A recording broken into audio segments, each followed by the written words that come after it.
Erangel doesn't have much of a backstory. It's a vaguely Soviet, post-apocalyptic, dystopian, abandoned hellhole full of guns and homes to loot. And you and 99 strangers are jumping off of a burning plane right into it. Your parachute will ensure the fall doesn't kill you, but once you're down there, it's you against the island. 99 strangers are on the hunt for you and each other. Every single one of them wants to be the last one standing. Every single one of them wants to win. They loot homes as soon as they land, hunting for weapons and armor, scrounging the map to find anything that could be of use, looking down your sights as you open the door and a guy with a shotgun blasts you in the face. People have always wanted a Battle Royale video game, but it never happened. First came the original Teen Deathmatch Island Battle Royale. The Japanese book and movie told the story of 42 students dropped on a deserted island and forced to kill each other until only one was left.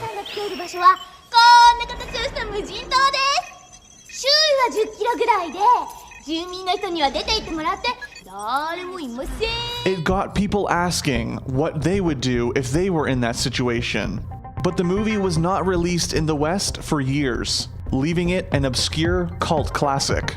Then, years later, Hunger Games came around, and it reignited the fire.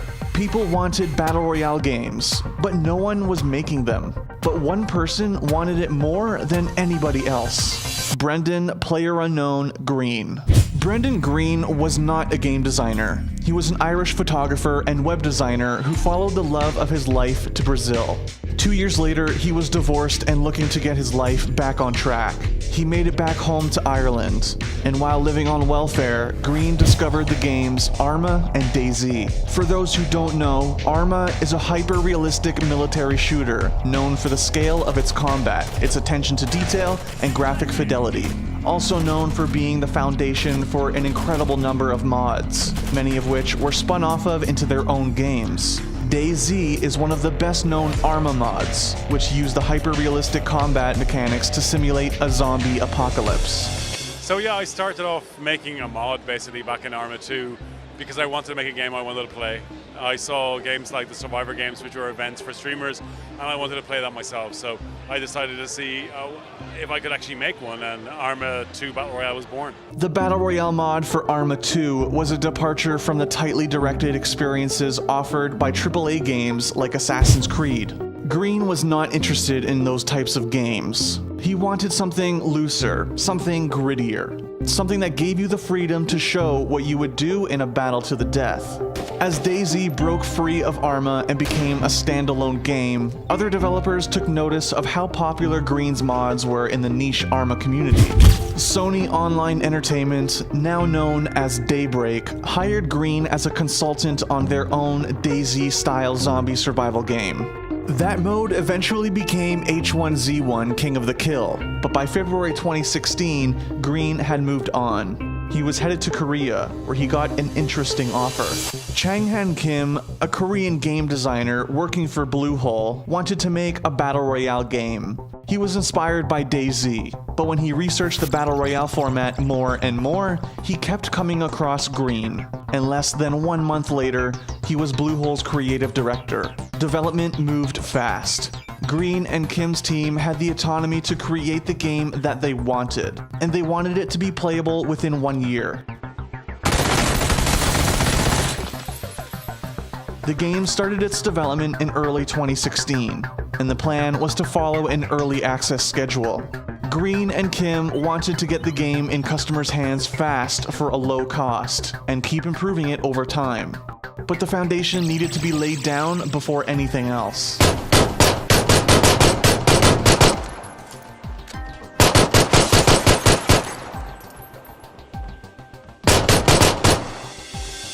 The team made a small game. One map, one mode, a handful of weapons were added after the launch, but from the day it was released on early access in March 2017 to today, Battlegrounds has been the same game. However, when it first came out, there wasn't quite anything like it. Sure, Green's mods were still out there, but mods are never quite as popular as standalone games. Battlegrounds was a breath of fresh air amidst the high-budget, lavishly produced shooters on the market. It was messy. It was tense.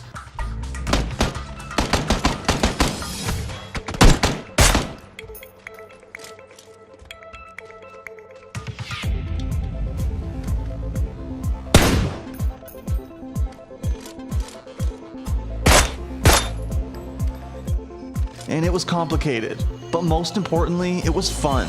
The island is the most important part too. While Green has said that his team is working on more maps, Erangel will always be the most iconic thing about Battlegrounds. It's the game's main character, with familiar landmarks, wide open spaces, and bizarre, unique topography.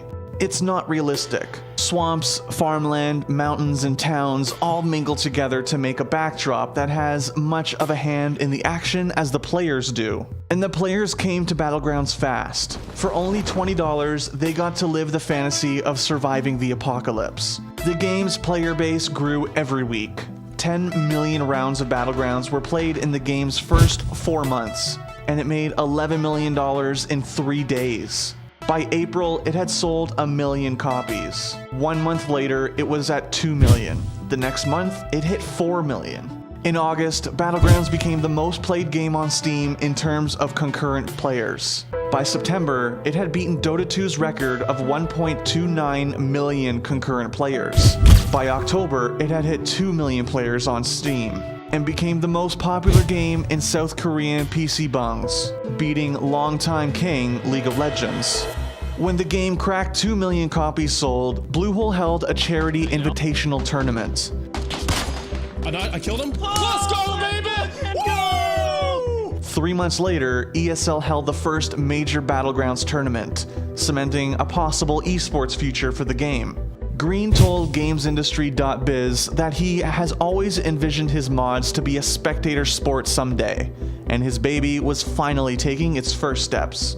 People still ask if Battlegrounds can be an esport. It has the audience and the player base. The only problem is the logistics. Gathering 100 people for a LAN tournament is not the easiest thing in the world, which might limit it to events like ESL 1s and DreamHacks. But esports is not the only place Battlegrounds is growing. The game is selling more and more copies by the day, and even bigger companies are taking notice. Tencent made a deal to publish the game in China. Facebook cut a streaming deal with Bluehole. Epic Games, who assisted in modifying the Unreal Engine for Battlegrounds, made a Battlegrounds-inspired play mode for their game Fortnite. And Microsoft touted a timed console-exclusive version of Battlegrounds for Xbox One at E3 2017. We can't wait to bring PlayerUnknown's Battlegrounds exclusively to Xbox One later this year, with an update for Xbox One X enhancements shipping with the final version. Battlegrounds' future is bright. There's no sign that the game will stop growing anytime soon, and with imitators starting to crop up, that just gives Battlegrounds more chances to innovate and be better than the competition. Battlegrounds is the beginning of a new video game genre, and no one saw it coming. Thanks for watching. If you want more great content, be sure to hit that subscribe button.